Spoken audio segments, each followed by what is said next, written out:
ഇത്രയും നേരം അതിഥികളായി എത്തിയ ഓരോരുത്തരെയും ഞാൻ നിങ്ങൾക്ക് പരിചയപ്പെടുത്തുമായിരുന്നു. രാധാകൃഷ്ണൻ ചേട്ടൻ്റെ സഹപ്രവർത്തകൻ, സഹോദരി, ബന്ധു, സുഹൃത്ത്, അങ്ങനെയൊക്കെ. ഇനി വരുന്നവരെ എന്ത് പറഞ്ഞ് പരിചയപ്പെടുത്തണമെന്ന് പോലും എനിക്കറിയില്ല. അത്രയധികം ഗാഠമായൊരു ബന്ധം രാധാകൃഷ്ണൻ ചേട്ടനുമായിട്ടും കുടുംബവുമായിട്ടും പുലർത്തുന്ന രണ്ടു പേരാണ് നമ്മുടെ ഈ വേദിയിലേക്ക് എത്തുന്നത്.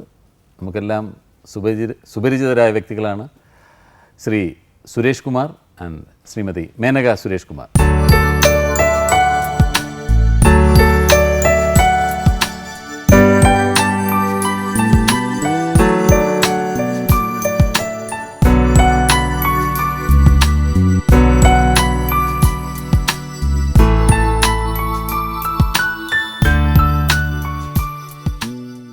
നമുക്ക് അവിടെ നിന്ന് തുടങ്ങാം. രാധാകൃഷ്ണൻ ചേട്ടൻ്റെ വീട്ടിൽ നിന്ന് തുടങ്ങാം അല്ലേ? അവിടെയാണല്ലോ, അതല്ലേ ഒരു ആസ്ഥാനം, നമ്മുടെ സെക്കൻഡ് ഹോം. പലരും പറയുന്നത് അത് ഫസ്റ്റ് ഹോമും മറ്റേതാണ് അങ്ങനെ ഉണ്ട് അല്ലേ?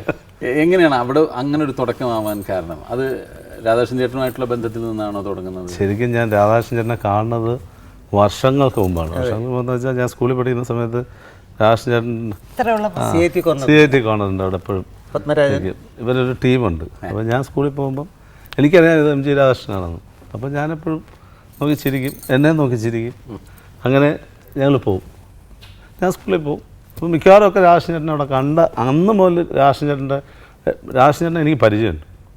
പിന്നെ ഞങ്ങൾ സിനിമയിൽ ഇറങ്ങിക്കഴിഞ്ഞ് ഉള്ള അസോസിയേഷനാണ്. പിന്നെ ഞങ്ങൾ മ്യൂസിക് ചെയ്യാനായിട്ട് രാധാകൃഷ്ണൻ ചേട്ടനെ ഇത് പൂച്ചക്കര മുക്കുത്തി എന്ന് പറഞ്ഞ പടത്തിന് വേണ്ടിയിട്ട് മ്യൂസിക് ചെയ്യാൻ ആയിട്ടാണ് അവിടെ ചെല്ലുന്നത്. പിന്നെ ഞങ്ങൾ എനിക്ക് തോന്നുന്നു എൻ്റെ ഏറ്റവും കൂടുതൽ പടങ്ങൾ ചെയ്തിട്ടുള്ള രാധാകൃഷ്ണൻ. ഏകദേശം 11 പടം രാധാകൃഷ്ണൻ ചേട്ടൻ മ്യൂസിക് ചെയ്തിട്ടുണ്ട്. എല്ലാ പാട്ടുകളും ഹിറ്റുമാണ് അല്ലേ? വളരെ ശ്രദ്ധിക്കപ്പെട്ട പാട്ടുകളാണ്. പറിച്ചു നടന്നൊരു സമയമായിരുന്നു മലയാള സിനിമ. അത് അപ്പോൾ ഞങ്ങൾ കംപ്ലീറ്റ് ഇവിടെയാണ് ചെയ്തുകൊണ്ട് തിരുവനന്തപുരത്താണ്. ഇവിടുന്ന് പോത്തയില്ല. അപ്പോൾ ഞങ്ങൾ മ്യൂസിക് അവിടുന്ന് ഓർക്കസ്ട്ര കൊണ്ടുവരാതെ ഇവിടെ അതിനൊരു ധൈര്യം കാണിച്ച രാധാകൃഷ്ണൻ ചേട്ടനാണ് ആദ്യമായിട്ട്. റെക്കോർഡിങ്ങിനുള്ള ഫെസിലിറ്റി ഒക്കെ ഉണ്ട് നമുക്ക്. റെക്കോർഡിങ് റീ റെക്കോർഡിങ് ഞങ്ങൾ ഇവിടെ ചെയ്താൽ. ഇവരുടെ ഓർഡർ അറിയാം, റീല് കാണാതെ റീ റെക്കോർഡ് നടന്നുകൊണ്ടിരിക്കുക. അപ്പം ഞാൻ പറഞ്ഞു ഇത്ര 545-ാമത്തെ ഫ്രെയിമിലൊരു ബാങ്ക് പ്രിയം പറഞ്ഞതാണ്. അപ്പം ഞാനിങ്ങനെ ചെയ്തുകൊണ്ട് നമുക്ക് KG ജോർജ് അവിടെ വന്നു.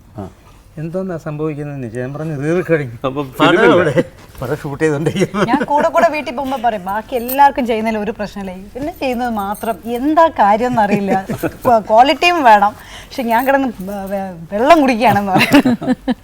നമ്മുടെ ഒരു വീട്ടിൽ ഉള്ള സ്വാതന്ത്ര്യമാണ് എനിക്ക് അവിടെ ഉള്ളത്. പിന്നെ സുരേഷിൻ്റെ ഒരു പ്രത്യേകത എന്താ അറിയുമോ? നമുക്ക് എത്ര ദേഷ്യം വന്നിരുന്നാലും സുരേഷിനെ അടുത്ത് കണ്ടു കഴിയുമ്പോൾ ഒന്നും ദേഷ്യം പോകില്ല. അവൻ്റെ ചിരി കണ്ടു കഴിയുമ്പോഴത്തേക്കും നമ്മളങ്ങ് മറക്കും. നമ്മളെന്നൊരു കള്ളച്ചിരി.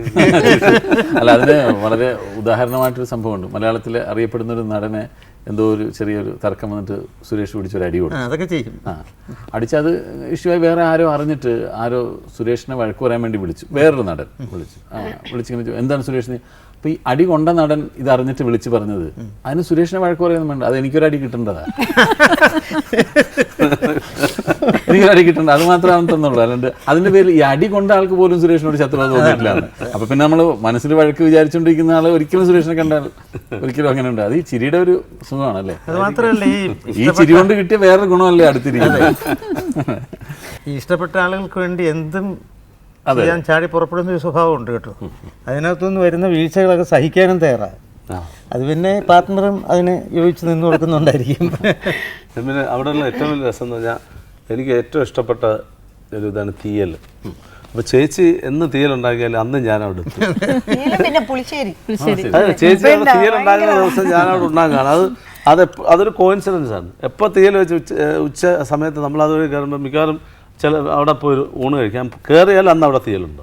അപ്പോൾ ഈ രാധാകൃഷ്ണൻ ചേട്ടൻ്റെ വീട്ടിലെ കാര്യങ്ങൾ ഈ സിനിമകളുടെ ഡിസ്കഷനും ഒക്കെ അവിടെ നിന്നാണ്. കല്യാണത്തിന് മുൻപ് മുതൽ ഞങ്ങള് കല്യാണം കഴിക്കാൻ പോകുന്നു എന്ന് അറിഞ്ഞിട്ട് ആദ്യമായിട്ട് എന്നെ വിളിച്ചോണ്ട് പോകുന്നത് ഇവരുടെ വീട്ടിലാണ്. സത്യം പറഞ്ഞാൽ ഇവരുടെ വീട്ടിലാണ് വിളിച്ചോണ്ട് പോകുന്നത്. ഇതാണ് താവളം. എന്തെങ്കിലും ചീത്ത പറഞ്ഞാൽ ഇങ്ങനെ പറഞ്ഞു, അതൊന്നും ശരിയാവും, കുഴപ്പമൊന്നുമില്ല, ഇവിടെ ഞങ്ങളാണ് മിക്കവാറും മധ്യസ്ഥ. എല്ലാ കാര്യങ്ങളും ഇവിടെ മാത്രമേ പറയുള്ളൂ. അല്ല, പപ്പിക്ക് പപ്പി എന്നാണ് സുരേഷ് പപ്പി എന്നാണ് വിളിക്കുന്നത്. അതുകൊണ്ട് ഞാൻ മേനകാന്ന് വിളിക്കാറില്ല, പപ്പി എന്നാണ് വിളിക്കുന്നത്. ഇവിടെ തിരുവനന്തപുരത്ത് വന്നാൽ സുരേഷിൻ്റെ വീട് കഴിഞ്ഞാൽ അടുത്ത വീട് പപ്പിക്ക്? അത് ഞാൻ കല്യാണം കഴിഞ്ഞ് വന്ന സമയത്തേക്ക് ഇത്രയും ചാനൽസ് ഒന്നും ടി വിയിൽ ഇല്ലായിരുന്നു. വെറും ദൂരദർശൻ മാത്രമേ ഉണ്ടായിരുന്നുള്ളൂ. അപ്പോൾ എന്തായാലും ബേസിക്കലി ഞാനൊരു തമിഴാണ്. അപ്പോൾ തമിഴിൻ്റെ വാക്ക് എവിടെയെങ്കിലും ഒന്ന് കേൾക്കൂലേ എന്ന് പറഞ്ഞ് ഇങ്ങനെ ഇതായിട്ടിരിക്കുന്ന സമയമായിരുന്നു. സെക്കൻഡ് സാറ്റർഡേ മാത്രം മോർണിംഗ് 8 o'clock തമിഴ് പടം വയ്ക്കും. അത് ഏത് പടമായാലും സാറില്ല. പക്ഷേ വീട്ടിലിരുന്ന് എനിക്കത് കാണാൻ പറ്റില്ല. ഒരു നേരെ 7:30 മണിയാകുമ്പോൾ ഇവിടെ വരും. ഇവിടെ വന്നു കഴിഞ്ഞാൽ മിക്കവാറും എന്നെ മറന്നുപോകും, വിളിക്കാൻ മറന്നുപോകും. രാത്രിയൊക്കെ ആയിട്ട് നീ എവിടെയാണ്? ഞാൻ ചേട്ടാ എപ്പോൾ എന്നെ കൊണ്ടുവന്ന് വിട്ടെന്നറിയാം, എന്നാ നീ ഇവിടെ ഇരിക്കും, ഞാൻ വരുന്നത് വിളിക്കാം. അതേപോലെ ഇവരുടെ വീട്ടിൻ്റെ അടുത്ത് ഞാൻ വീണ പഠിക്കാനായിട്ട് നാരായണസ്വാമി അദ്ദേഹത്തിൻ്റെ അടുത്ത് പഠിക്കാൻ പോയിരുന്നു. രാവിലെ കൊണ്ട് ഇറക്കി വിട്ടിട്ട് പോയാൽ എന്നെ അങ്ങ് മറന്നുപോകും. ഇവിടെ തൊട്ടടുത്ത് നടന്ന് ഇവരുടെ വീട്ടിൽ ഞാൻ പോകും. അവിടെയാണ് ഞാൻ നേരെ ഇവിടെ പോകും. ഉച്ചയ്ക്ക് ഊണ്, രാവിലത്തെ ഇത് എല്ലാം. അന്ന് വിളിച്ചില്ലെങ്കിൽ എനിക്ക് സാരമില്ല, ഇവിടെ ആയതുകൊണ്ട്. അതുകൊണ്ട് വളരെ ഹാപ്പിയാണ് ഞാൻ. ഞങ്ങളെല്ലാവരും ഇവിടെ, ഞാൻ, പ്രിയൻ, ലാല്, ഞങ്ങൾ എല്ലാ പടത്തിലും ഞങ്ങൾ ചെയ്തിട്ടുള്ള ആദ്യകാലങ്ങളിൽ ചെയ്തിട്ടുള്ള എല്ലാ പടങ്ങളിലും ഡിസ്കഷനോ കാര്യങ്ങളോ എല്ലാം. സുരേഷാണ് നേരത്തെ ഞാൻ പറഞ്ഞ മേടയിലെ റെസ്റ്റോറന്റ് എന്നുള്ള പേര് ഞങ്ങളുടെ വീടിന് അങ്ങനെ ഒരു പേരുണ്ട്. നമ്മുടെ ദിവസം അവിടെ ചെല്ലും, രാവിലെ ചെല്ലും, ഊണ് കഴിക്കും, ആ സോഫ കയറി കിടന്ന് ഉറങ്ങും. ഒരു ബന്ധിന്റെ ദിവസമാണ് പറഞ്ഞത്. വെച്ചിട്ടുണ്ട് കേട്ടോ. അപ്പി രാധാകൃഷ്ണൻ ഇങ്ങോട്ടും കിടക്കും, സുരേഷ് അങ്ങോട്ടും കിടക്കും. കിടന്ന ഉടനെ ഉറങ്ങും. അവിടെ ഒരു സോഫ ഫ്രണ്ട് ഹാളുണ്ട്, അവിടെ കിടന്ന് ഉറങ്ങിപ്പോവും. സോഫ വേണമെന്നില്ല, തറയിലായാലും കിടക്കും. അതിനാണ് വീണട വിഷ്ണു ലോകം എന്ന് പറഞ്ഞ് അങ്ങനെ ഒരു ഇതുണ്ട്. പിന്നെ ആ വീടിന്റെ കൂടെ പ്രത്യേകത ഉണ്ടല്ലേ, നല്ല തണുപ്പാണ്. പിന്നെ ആ മാവിന്റെ തണലും എല്ലാം കൊണ്ടും അല്ല, ആ ഒരു പ്രത്യേക അറ്റ്മോസ്ഫിയറാണ്. ഞാനിപ്പോൾ അത് പറയായിരുന്നു, നമുക്ക് ആ പ്രദേശത്തൂടെ പോകുമ്പോൾ തന്നെ ഒരു വേറൊരു വൈബ്രേഷനാണ് ആ വീടിന്. അല്ല, വീടിന് വേറൊരു പാരമ്പര്യം ഉണ്ട് അതിന്. അതായത് തൈക്കാട്ട് അയ്യാസ്വാമി എന്ന് പറഞ്ഞ ഒരാളുടെ ആശ്രമം വരുന്നത്. അവിടെ ചട്ടമ്പി സ്വാമി നാരായണഗുരുദേവനും കൂടി ഇരുന്ന് യോഗാഭ്യാസം പഠിച്ച സ്ഥലമാണ്. അതിഥികൾ മനസ്സ് വേണമല്ലോ, ഈ അതിഥികൾ വരുമ്പോൾ അവരെ സ്വീകരിക്കാനുള്ള മനസ്സ് വേണം. ചില വീട്ടിൽ നമ്മൾ പോയാൽ പെട്ടെന്ന് പോയാൽ മതി എന്ന് തോന്നുന്നില്ല. ഒരു ജസ്റ്റ് വന്നു കണ്ടു എന്നാ ഇറങ്ങട്ടെ എന്ന്. ഇതങ്ങനെയല്ല, പോയിക്കൊണ്ടിരിക്കും, കാര്യങ്ങൾ ഇങ്ങനെ പോയിക്കൊണ്ടിരിക്കും. പോണം തോന്നുകയേ ഇല്ല അവിടെ നിന്ന്. അത് അവിടെ ഉള്ള ആളുകളുടെ ഇപ്പം എൻ്റെ ഒരു സുഹൃത്തൊരു സ്ഥലം വാങ്ങിയിട്ട് വീട് വയ്ക്കാൻ വേണ്ടി വാങ്ങിച്ചാണ്. എന്നിട്ട് അത് വിറ്റു. അപ്പോൾ ഞാൻ എന്താ നീ ആ സ്ഥലം വിറ്റു പറഞ്ഞു, അവിടെ വീട് വെച്ചാൽ ഒരാൾക്കും അങ്ങോട്ട് വരാനൊന്നും പറ്റില്ല. എൻ്റെ റിലേറ്റീവ്സിന് ആർക്കും ബസ്സൊക്കെ ഇറങ്ങിയിട്ട് ഒരുപാട് ബുദ്ധിമുട്ടി വേണം അങ്ങോട്ട് വരാൻ. അപ്പോൾ അവിടെ വീട് വെച്ചാൽ ആർക്കും വരാൻ പറ്റില്ല, അതുകൊണ്ട് വിറ്റതാണെന്ന് പറഞ്ഞു. വേറൊരു സുഹൃത്താണ് അത് വാങ്ങിയത്. ഞാൻ നീ എന്താ അവിടെ വീട് വെക്കാൻ പോകണം? നല്ലതാടാ, ഒരാളും വരൂല അവിടെ വീട് വെച്ചാൽ, നമുക്ക് സുഖമായിട്ട് താമസിക്കാം. അപ്പോൾ ഈ രണ്ട് സുഹൃത്തുക്കളുടെ ആറ്റിറ്റ്യൂഡ് ഞാൻ എപ്പോഴും അതിങ്ങനെ ആലോചിക്കും. അതെ, നമുക്കൊക്കെ അങ്ങനെയല്ല. അതുപോലെ ചില ആളുകൾക്ക് ഇപ്പം എൻ്റെയൊക്കെ വീട്ടിൽ എനിക്ക് ഓർമ്മ, ആരെങ്കിലും നമ്മൾ ഏറ്റവും കൂടുതൽ ഇൻസൾട്ട് ചെയ്യുന്നത് നമ്മുടെ വീട്ടിൽ വന്നിട്ട് ഒന്നും കഴിക്കാതെ പോകുക എന്നുള്ളതാണ്. അയാൾ നമ്മുടെ വീട്ടിൽ നിന്നൊന്നും കഴിച്ചില്ല എന്ന് പറഞ്ഞാൽ അതാണ് നമുക്ക് ഏറ്റവും വലിയ അപമാനം എന്ന് തോന്നുന്നു. അതും തിരിച്ചാലോചിക്കുന്നവരുണ്ട്.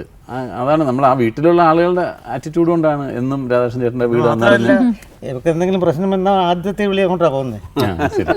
അതാണ് നമ്മൾ രാധാകൃഷ്ണൻ ചേട്ടനെ കാണുന്ന ഒരു ഗുരുവായിട്ട് കാണാം, സഹോദരനായിട്ട് കാണാം, നല്ലൊരു ഫ്രണ്ടായിട്ട് കാണാം. ചില സമയം ഞാൻ എൻ്റെ അനിയനുമായിട്ട് അതുകൊണ്ടാണ് ചേച്ചി വിളിച്ച് പറയുമ്പോഴത്തേക്ക് ഞാൻ ചിലപ്പോൾ അനിയനായിട്ട് പറയുന്നത് ചേട്ടൻ്റെ അടുത്താണോ? അതൊക്കെ അങ്ങനെയാണ്, പിന്നെ ശരിയായിക്കോളും. അല്ല, അതുകൊണ്ടാണ് ഈ റീലില്ലാണ്ട് റീ റെക്കോർഡും ഒക്കെ ചെയ്യിക്കുന്നത്. ഏതെങ്കിലും സംഗീത സംവിധായകരെ കൊണ്ട് നമുക്ക് ആലോചിക്കാൻ പോലും പറ്റുമോ? നമ്മൾ ഈ MG രാധാകൃഷ്ണൻ എന്ന് പറയുന്ന സംഗീത സംവിധായകനെ നമുക്കെല്ലാവർക്കും അറിയാം. എനിക്കിപ്പോൾ നിങ്ങൾക്കെന്നല്ല, എനിക്കൊക്കെ അറിയാം, ഇത് കണ്ടുകൊണ്ടിരിക്കുന്ന എല്ലാവർക്കും. പക്ഷേ ഈ രാധാകൃഷ്ണൻ ചേട്ടൻ എന്ന് പറയുന്ന ഒരു ചേട്ടനെ നമ്മളൊക്കെ അടുത്തറിയുന്നത് ഇങ്ങനെ ഒരുപാട് പേര് ഓരോരോ വിവരങ്ങൾ പറയുമ്പോഴാണ്. ചേട്ടൻ്റെ പാട്ടുകൾ, ഒത്തിരി പാട്ടുകളുണ്ട്. അതൊന്നും മാഞ്ഞു പോകാതിരിക്കാനായിട്ട് പല പാട്ടുകളും ഇപ്പോഴത്തെ കുട്ടികൾക്കൊക്കെ പഠിപ്പിക്കാറുണ്ട്. അപ്പം എൻ്റെ 2 മക്കളെ ഞാൻ ഇവിടെ വന്ന ഉടനെ ആദ്യം ഇവിടെയാണ് വിട്ടത് പഠിക്കാനായിട്ട്. ഒരു ദിവസം ക്ലാസ്സിൽ വഴക്ക് പറഞ്ഞു, എന്താ തൊണ്ട പൊക്കുന്നില്ല, എന്താണെന്ന് ചോദിച്ചത്. അതോടുകൂടി അപ്പുറത്ത് പോകുന്നില്ല, എനിക്ക് പേടിയായിരിക്കണം എന്നും പറഞ്ഞ് പോകുന്നില്ല. അവർക്ക് നേരം വിളക്കുന്ന മുതൽ ട്യൂഷനാണ്. ആ 2 പിള്ളേർക്കും താങ്ങാവുന്നതിൽ കൂടുതൽ ട്യൂഷൻ വെച്ചിരിക്കുക. അത് നമുക്കറിയാലോ. പിള്ളേരെ പഠിപ്പിക്കല്ല, അവരായിട്ട് കളിക്കും. ഇപ്പൊ എന്റെ അടുത്ത് പറയാം, ബാക്കിയുള്ള പിള്ളേരെല്ലാരും അങ്ങ് പെട്ടെന്ന് പോവും. എന്നെയും ഇങ്ങനെ പിടിച്ചോളി ഇങ്ങനെ പിടിച്ച് ഇതാരാന്നറിയാം, ഇത് നമ്മുടെ പപ്പിയുടെയും സുരേഷിന്റെയും മക്കളാണെന്ന് പറഞ്ഞാൽ അമ്മ 1/2 മണിക്കൂർ കൂടുതൽ വിടൂല്ല അമ്മ. അപ്പൊ പിന്നെ അടുത്ത ക്ലാസ് എങ്ങനെ പോകുന്നു പറയും, പേടിയായിരിക്കണമെന്ന് പറയും. കുട്ടികൾക്കൊരു ആശ്വാസമൊക്കെ മനസ്സിനൊക്കെ വരണമെങ്കിൽ ഇച്ചിരി കലയായിട്ട് ബന്ധപ്പെടുത്തി തന്നെ വിടണം കുഞ്ഞുങ്ങളെ. ഇതിപ്പോൾ പുസ്തകപ്പുഴുക്കളാണ്, ബാക്കിയുള്ള സമയത്ത് TV.